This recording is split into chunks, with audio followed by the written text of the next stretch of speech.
Good morning, everyone. So today we're going to read a book called Stellaluna.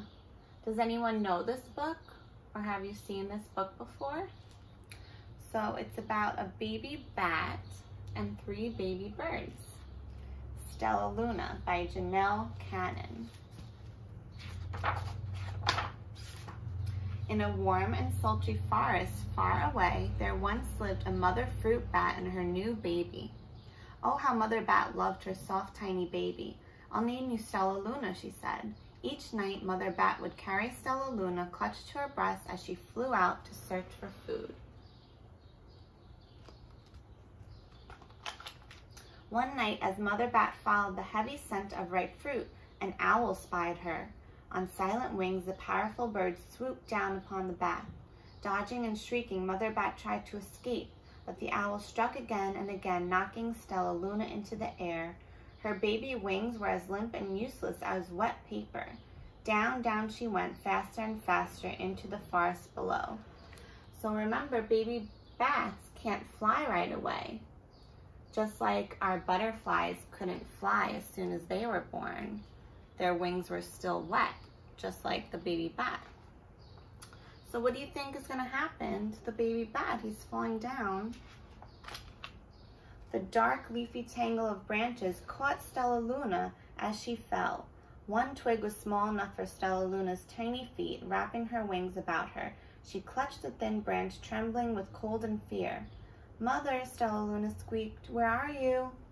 By daybreak, the baby bat could hold on no longer, and down again she dropped. How do you think she feels? All by herself. Flump, Stellaluna landed headfirst in a soft, downy nest, startling 3 baby birds who lived there. Stellaluna quickly clambered from the nest and hung out of sight below it. She listened to the babble of 3 birds. "What was that?" cried Flap. "I don't know, but it's hanging by its feet," chirped Flitter. "Shh, here comes Mama," said Pip.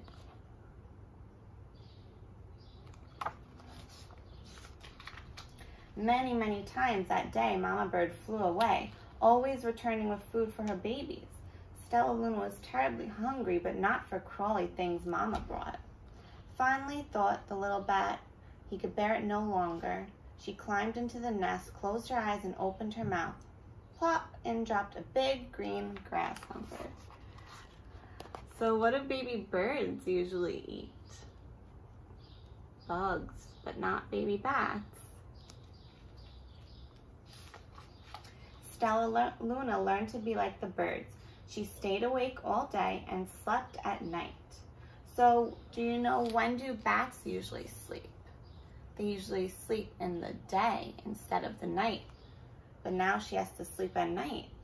She ate bugs even though they tasted awful. Her bat ways were quickly disappearing, except for one thing. Stellaluna still liked to sleep, hanging by her feet. Once when Mama was away, the curious baby birds decided to try it too. When Mama Bird came home, she saw 8 tiny feet gripping the edge of the nest. "Eek!" she cried. "Get back up here this instant. You're going to fall and break your necks." So they're all trying to hang like Stellaluna.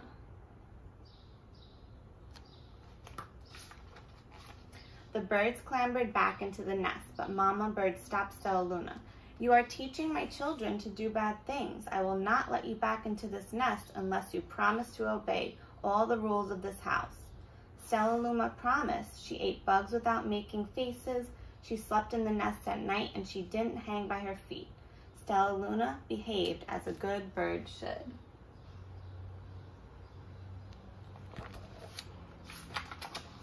All the babies grew quickly. Soon the nest became crowded. Mama Bird told them it was time to learn to fly. One by one, Pip, Flitter, Flap, and Stellaluna jumped from their nest. Their wings worked. "I'm just like them," thought Stellaluna. "I can fly too." Do you think she flies like a bird? Or does she fly differently, like a bat? Let's see. Pip, Flitter, and Flap landed gracefully on a branch, and Stellaluna tried to do the same. Oh, what happened? How embarrassing. So why do you think she felt embarrassed?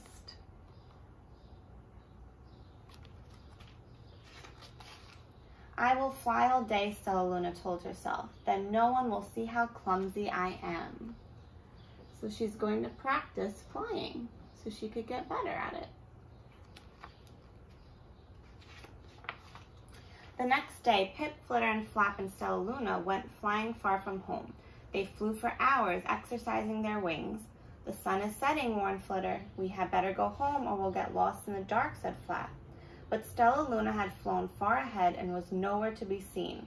The three birds went home without her. Where do you think Stellaluna went?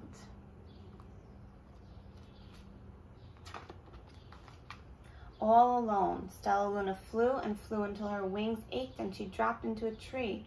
I promised not to hang by my feet, Stellaluna sighed. So she hung by her thumbs and soon fell asleep. She didn't hear the soft sound of wings coming near her. Who do you think it is coming? Hey, a loud voice said, why are you hanging upside down? Stellaluna's eyes opened wide. She saw the most peculiar face. I'm not upside down, you are, Stellaluna said. Ah, but you're a bat. Bats hang by their feet. You are hanging by your thumbs, so that makes you upside down. I'm a bat. I am hanging by my feet. That makes me right side up. Stellaluna was confused. Mama Bird told me I was upside down. She said I was wrong. Wrong for a bird, maybe, but not for a bat. More bats gathered around to see the strange young bat who behaved like a bird. Stellaluna told them her story. You ate bugs? You slept at night? How very strange. Wait, let me look at this child. An owl attacked you, she asked. Sniffing Stellaluna's fur, she whispered, you are Stellaluna. You are my baby. It was her mom. She found her. You escaped the owl, cried Stellaluna. You survived? Yes, said Mother Bat as she wrapped her wings around Stellaluna. Come with me and I'll show you where to find the most delicious fruit. You'll never have to eat another bug as long as you live. So how do you think they felt now that they found each other?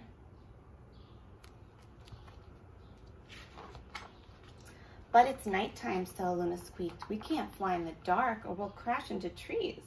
We're bats, said Mother Bat. We can see in the darkness. Come with us. Stellaluna was afraid, but she let go of the tree and dropped into the deep blue sky.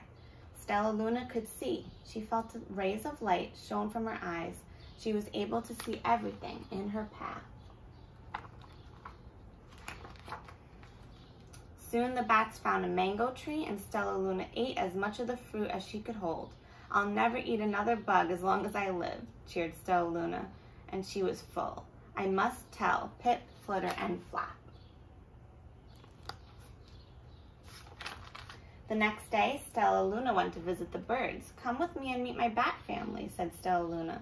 Okay, let's go, agreed Pip. They hang by their feet and fly at night, and they eat the best food in the world. As the birds flew among the bats, Flap said, I feel upside down here. So the birds hung by their feet. Wait until dark. We will fly at night. When night came, Stellaluna flew away. Pip, Flitter, and Flap leapt from the tree to follow her. I can't see a thing, yelled Pip. Neither can I, said Flitter. Eek, shrieked Flap. They're going to crash, said Stellaluna. I must rescue them. So Stellaluna swooped about, grabbing her friends in the air. She lifted them to a tree, and the birds grasped a branch. Stellaluna hung from the limb above them. She saved her new friends. We're safe, said Stellaluna. Then she said, I wish you could see in the dark, too. We wish you could land on your feet, Flitter replied. They perched in silence for a long time. How can we be so different and feel so much alike? And how can we feel so different and be so much alike? I think this is quite a mystery, Flap chirped. I agree, but we are friends and that's a fact. So is it okay for friends to be different sometimes? Just like they're different, but they're also alike. So how are some ways that Stellaluna and the birds are different? And how are some ways that they're alike? The end. See you next time.